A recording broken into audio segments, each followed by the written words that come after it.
పరిస్థితి. ముఖ్యంగా మహిళల ఓట్లు అనేటటువంటివి 2,08,000,000 పైగా కూడా ఉన్నాయి. పురుషుల కంటే కూడా మహిళల ఓట్లు ఎక్కువ ఉన్నాయి రాష్ట్రంలో. మహిళలు ఎలాంటి అభిప్రాయాన్ని ప్రస్తుతం కలిగి ఉన్నారని మీకు అనిపిస్తుంది?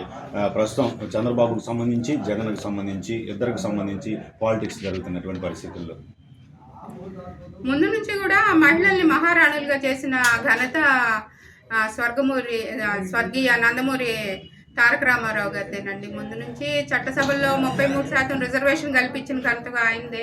మహిళలకి ఒక విశ్వవిద్యాలయం అంటూ ఉండాలని పద్మావతి విశ్వవిద్యాలయం స్థాపించడం దగ్గర నుంచి చూసుకుంటే సుదీర్ఘంగా సెల్ఫ్ హెల్ప్ గ్రూప్స్ అని ఆ రోజుల్లోనే డ్వాక్రా గ్రూప్స్ చాలా ఫామ్ చేసి మహిళల పేరున అకౌంట్లో డబ్బులు వేసి మహిళలకి చాలా అవకాశాలు కల్పించిన ఘనత. చట్టసభల్లో 33% రిజర్వేషన్ అంటే అది మామూలు విషయం కాదు. ఆ విషయాన్ని అదే కంటిన్యూ చేస్తూ వచ్చారు. ఇప్పుడు ఈ ఎలక్షన్స్లో 24 ఎలక్షన్స్లో కూడా మహిళలకి మహిళా శక్తిని మహాశక్తిగా తీర్చిదిద్దాలనే ఆశయంతో చంద్రబాబు నాయుడు గారు ఏదైతే ఆడబిడ్డ నిధి అని ఒక పథకం పెట్టారు. ఆడబిడ్డ నిధి అంటే ఇప్పుడు మొన్నటిదాకా ఇప్పుడు మన పిల్లలకి ఎంతమంది స్కూల్లో చదువుతున్న పిల్లలకి సంవత్సరానికి 15,000 మరి జమ చేస్తే అంటే ఒక కుటుంబానికి ఒక్కళ్ళకే చేశారు. దాన్ని ఇప్పుడు చంద్రబాబు నాయుడు గారు ఎంతమంది పిల్లలు ఉన్నా పర్వాలేదు, ఆడబిడ్డ నిధి కింద మేము సంవత్సరానికి 15,000 ఇస్తామంటే మహిళలకు అది చాలా సంతోషకరమైన సంగతి అని నాకు అనిపిస్తుందండి. అంటే పిల్లలందరికీ కూడా స్కూల్ ఫీజులు కానీ దేనికైనా మరి సంవత్సరానికి 15,000 అంటే మామూలు విషయం కాదు. 2 పిల్లలు ఉన్నాయి, 4 పిల్లలు ఉన్నాయి, అందరికీ గవర్నమెంటే ఇస్తున్నట్టు కదా. సో ఆడబిడ్డ నిధి అనేది చాలా మంచి సంగతేనండి. దాని తర్వాత ఏంటంటే ఇప్పుడు ఉచితంగా ఆర్టీసీలో బస్సు ప్రయాణం జిల్లాలో ఎక్కడికి వెళ్ళినా కూడా ఇప్పుడు నో టికెట్, నో మనీ, చక్కగా బస్సు ఎక్కొచ్చు, ఎక్కడికి కావాలంటే అక్కడికి వెళ్ళి రావచ్చు. ఉచిత బస్సు ప్రయాణం మహిళలకి చాలా ఆదరణీయం అనే చెప్పాలి. ఒక సొంత మన ఇంట్లో అన్నలాగా వెళ్ళరండి అమ్మ, పుట్టింటికి వెళ్ళరండి, డబ్బులు నేను ఇస్తాను, బస్ ఛార్జీలు నేను ఇస్తాను, వెళ్ళరండి. సో ఆడపిల్లలకి ఇది చాలా ఒక రిలాక్సేషన్ నన్ను అడిగితే. అది కాకుండా ఇప్పుడు ఈ స్థానిక సంస్థల్లో కూడా అంతకుముందు అంటే 2 పిల్లలు ఉన్న వాళ్ళకే టికెట్లు ఇస్తామనేవాళ్ళు కదా రాజకీయాల్లో పోటీ చేయాలంటే. ఇప్పుడు అది తీసేసారులేండి. 3 ఉన్నా 4 ఉన్నా కూడా పర్వాలేదని చెప్తున్నారు. అది కూడా కొంచెం తల్లులకి కొంచెం ఫ్రీగా ఆలోచించడానికి ఉంది. అంతకుముందు ఇట్లా ఒకళ్ళు 1 or none అని 1 or 2 అని అది పోయింది. ఇప్పుడు కొంచెం యువశక్తి పెరగాలని, పిల్లలు సంతానం పెరగాలి, జనాభా ఉత్పత్తి పెరగాలనే ఉద్దేశంతో కొంచెం విద్యా ఉద్యోగ ఉపాధి అవకాశాలకు సంబంధించి మహిళలకి ఎవరు చేసి ఉంటారండి ఇప్పటివరకు? ఎక్కువగా ఇప్పుడు మనం చూసామండి. అసలు మహిళలకి ఏమన్నా చేశారు అంటే అది తెలుగుదేశం పార్టీలోనే జరిగిందండి. దీపం పథకం ద్వారా సంవత్సరానికి ఇప్పుడు 3 సిలిండర్లు ఫ్రీగా ఇవ్వటం అంటే అసలు మహిళలకి అంటే ఎక్కువగా వంటింటికి హోమ్ మినిస్టర్స్ మహిళలే కాబట్టి ఒక్కొక్క సిలిండర్ 1,200. అలాంటిది మరి 3 సిలిండర్లు సంవత్సరానికి ఫ్రీగా ఇస్తున్నారంటే నిజంగా ఈ దీపం పథకం నిజంగా అభినందనీయం. అసలు ఆ రోజుల్లో కూడా దీపం పథకం ద్వారా ఇంటింటికి గ్యాస్ సిలిండర్ సప్లై చేసిన ఘనత చంద్రబాబు నాయుడు బాగా చేశారండి. ఆ దీపం పథకం మాత్రం చాలా అంతకుముందు బాగుంది. ఇప్పుడు కొత్తగా పెట్టిన ఈ 3 సిలిండర్లు ఫ్రీగా ఇంటింటికి సప్లై చేయటం అనేది మహిళల పేరున చాలా అభినందనీయ విషయంగానే. ఎందుకంటే రోజు మేము వంటింట్లో చేసే పనే అదండి. ఇంటిల్లి పాదికి మేము వంట చేసి పెట్టాలి కాబట్టి ఫ్రీగా మాకు సిలిండర్లు ఇవ్వటం అనేది మహిళలు నిజంగా చేతులెత్తి ఆయనకి దండం పెట్టాల్సిన సమయం ఇది. దీపం పథకం కూడా చాలా బాగున్నట్టే లెక్కండి. రాజధాని ఇంకా ఇప్పుడు ఇంకా అమరావతి అంటే దేవతలు నడియాడిన స్థలం, వెలుగులు విరజిమ్ముతుందని మేము మనస్ఫూర్తిగా గుంటూరు జిల్లా వాసులు అందరూ నమ్ముతున్నామండి. అసలు ముఖ్యంగా చంద్రబాబు నాయుడు గారు వస్తే అమరావతి డెవలప్ అవుద్దనే ఉద్దేశంతోనే మేము మోకమ్ముడిగా మహిళలుగా మేము అందరం చెప్పుకొని తెలుగుదేశం పార్టీ రావాలని కోరుకుంటున్నామండి. అసలు ఈ జగన్ వచ్చినాక అసలు అమరావతి అభివృద్ధి పథంలో నడుస్తున్న అమరావతిని అసలు కాళ్ళు ఎరగొట్టినట్టు చేశాడు, కుంటు పడేశాడు. అసలు ఆ సీడ్ యాక్సిస్ రోడ్ అవి ఎలా ఉండేయండి. అసలు మేము నైట్ టైం కూడా వర్క్ జరిగితే అసలు వెలిగిపోతా ఉండేది అమరావతి. అలాంటిది అంతే పూర్తిగా ముళ్ళ పొదలతో ఉన్న అమరావతి మళ్ళీ బాబు గారు వస్తే ఈ బాధ్యత ఆయన భుజాల మీద వేసుకొని ఎట్లయినా అమరావతిని బాగా అభివృద్ధి చేయాలన్నది మా ఆశ ఆకాంక్ష అండి.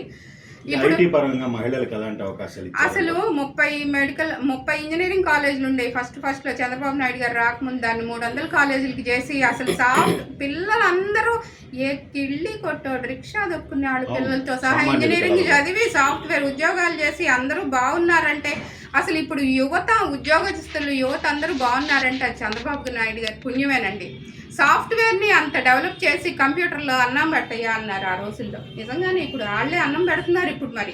ఇప్పుడు ఏ రంగంలో చూసినా అసలు అందరూ అంటే ఇప్పుడు నిర్మాణ రంగం తీసుకోండి, కార్మికులు, కర్షకులు అందరూ కుదేలు పడిపోయారు జగన్మోహన్ రెడ్డి గారి ప్రభుత్వంలో. ఇప్పుడు ఓన్లీ ఐటీ రంగం వాళ్ళే పిల్లలు పంపిస్తుంటే తింటున్నారు ఇక్కడ అంతే. ఇప్పుడు ఇవి గవర్నమెంట్లో ఈ land mafia, sand mafia, wine mafia బాగా ఎక్కువైపోయి అరాచక ప్రభుత్వం అయిపోయిందండి. అసలు ప్రజలు ఎవరు ఏ వాక్స్ ఆఫ్ లైఫ్, అసలు జాతి మత కుల వివక్ష అందరూ అసంతృప్తితో రగిలిపోతున్నారు. ఎప్పుడెప్పుడు ఎలక్షన్స్ వస్తున్నాయా, మేము చంద్రబాబు నాయుడు గారికి ఓటేసి గెలిపించుకుంటే కొంచెం విద్య ఉపాధి అవకాశాలు ఎక్కువ పెరుగుతాయనే ఆలోచనలో బాగా గట్టిగా స్థిర నిర్ణయంతో ఉన్నారు. మా చేతిలో ఉన్న వజ్రాయుధాన్ని ఎప్పుడెప్పుడు వాడుకుంటామా అనిపిస్తుంది. ఇప్పుడు ఈ మినీ మేనిఫెస్టో ఒకటి పెట్టారు, అది కూడా చాలా బాగుందండి. ఇప్పుడు చెప్పిన పథకాలన్నీ బాగున్నాయి. మేము అనుకోవటం ఏంటంటే ఈ పథకాలు చంద్రబాబు నాయుడు గారి మీద ఉన్న బ్రాండ్, చంద్రబాబు నాయుడు గారి మహిళలకి కల్పించిన ఈ రక్షణ పథకాలు ఉన్నాయి కదా, నెలకు 1500 రూపాయలండి.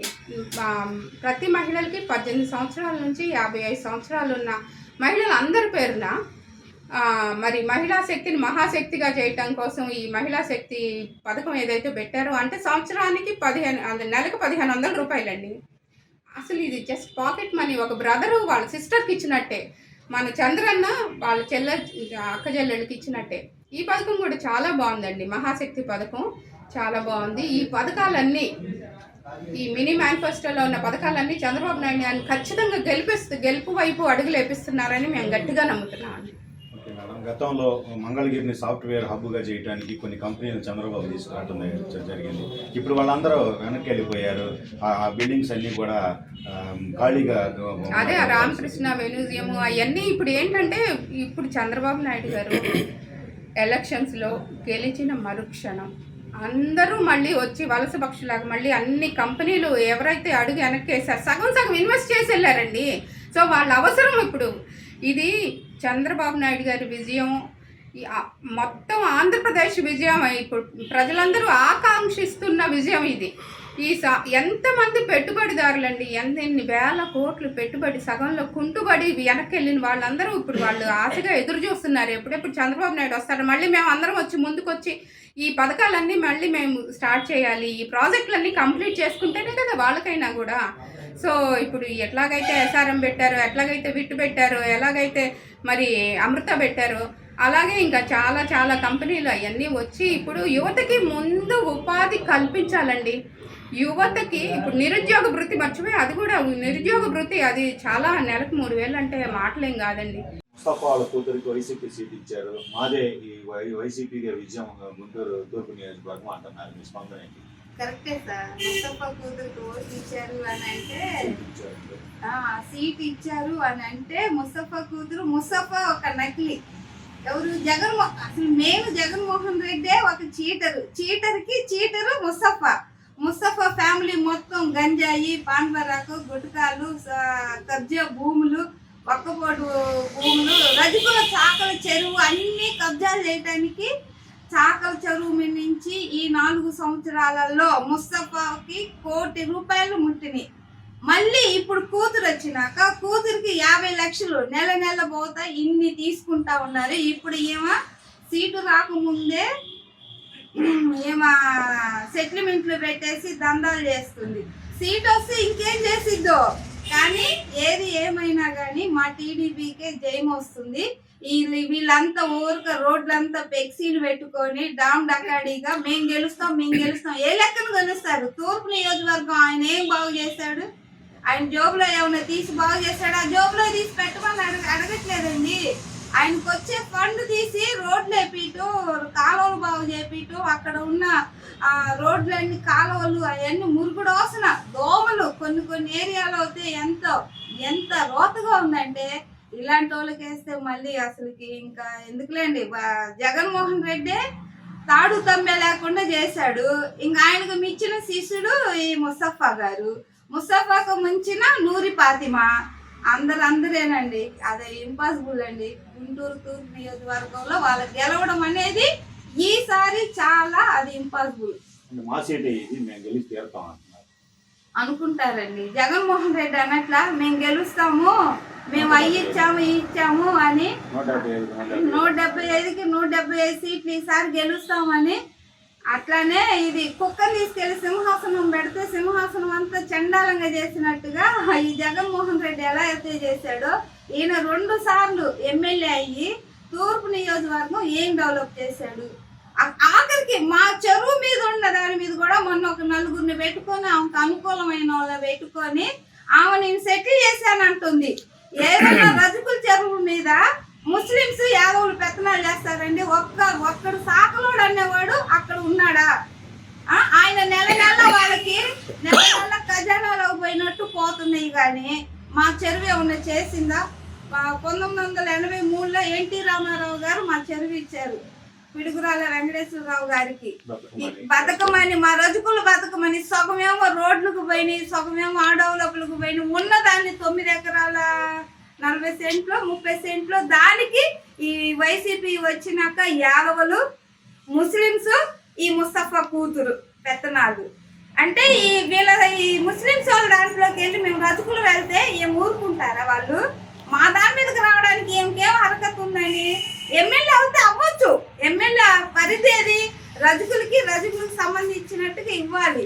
వీళ్ళ పెత్తనాలు, ఈ రౌడీలు గొడవలు పెట్టుకోవడం, మా వాళ్ళ మీద కేసులు పెట్టి రానియకుండా ఎన్నో ఇబ్బందులు పెడుతున్నారు. అలాంటి వాళ్ళు ఎప్పటికైనా ఎలా వస్తారు? జగన్మోహన్ రెడ్డి 24 కేసు అంటే ఈయన అదే 24 420. అది ఇంపాసిబుల్. అది ఇంకా ప్రజలే చెప్తారు వాళ్ళ చరిత్ర ఏంది, వాళ్ళ కథ ఏంటి అనేది. వచ్చేది మా జగనే ముఖ్యమంత్రి, గెలిచేది మేమే అంటుంది ఫాతిమా గారు. సరే అనుకుంటే అదే చెప్పట్లా. అసలు ముఖ్యమంత్రి కాకముందే ముఖ్యమంత్రి లాగా అన్ని సెటిల్మెంట్లు, అన్ని లక్షల సెటిల్మెంట్లు, ల్యాండ్ సెటిల్మెంట్లు ఇప్పుడే అన్ని ఆమె ఇన్ని చేసినామా? రేపు ఇంకేం చేయదు. వాళ్ళ ఇంట్లో సెట్ చేసుకోమని వాళ్ళ బాబాయిల్ని, వాళ్ళ కొడుకుల్ని, వాళ్ళ తమ్ముళ్ళని